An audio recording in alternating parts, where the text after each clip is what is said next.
আগের ভিডিওতে তো আমি বলেই দিয়েছি এই মেকআপ লুকটা আমি কি করে ক্রিয়েট করলাম না করলাম। তো এই মেকআপ লুকটা ক্রিয়েট করার পর আমার এতটাই পছন্দ হয়েছিল, আমার কিন্তু এক ফোঁটাও রিমুভ করতে ইচ্ছা করছিল না। তো তোমাদের কেমন লেগেছিল এই মেকআপ লুকটা অবশ্যই কিন্তু আমাকে জানিও। আমি কিন্তু কোনো প্রফেশনাল মেকআপ আর্টিস্ট নই, যেটুকুনি পারি সেইটুকুনি চেষ্টা করি, সেইটুকুনি দিয়েই নিজেকে সাজানোর চেষ্টা করি। হয়তো দিন দিন আরও মেকআপ করতে করতে কিছুটা হয়তো বেটার হয়ে উঠবে।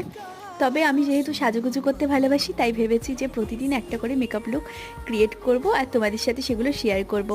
কারণ শাড়ি পরতে তো আমি বরাবরই খুব ভালোবাসি, আর সাজুগুজু তো আমার খুবই প্রিয়। তাই মাঝে মধ্যে ভেবেছি যে একটা একটা করে লুক ক্রিয়েট করব। তো লুক ক্রিয়েট করলে মন্দ হয় না বলো, ভালোই হয়। নিজের মনটাকেও ভালো রাখা যায়। আসলে নিজের ইচ্ছেগুলোকে দাম দিতে জানতে হয়। নিজের ইচ্ছেগুলোকে দাম দিলেই যেন আমাদের মনটা অনেকটা হালকা হয়ে ওঠে, আর আমরা যেন অনেকটা শান্ত থাকতে পারি। তাই নিজের ইচ্ছেগুলোকে অবশ্যই গুরুত্ব দিতে হবে, বাকি সব তো পড়েই রয়েছে না।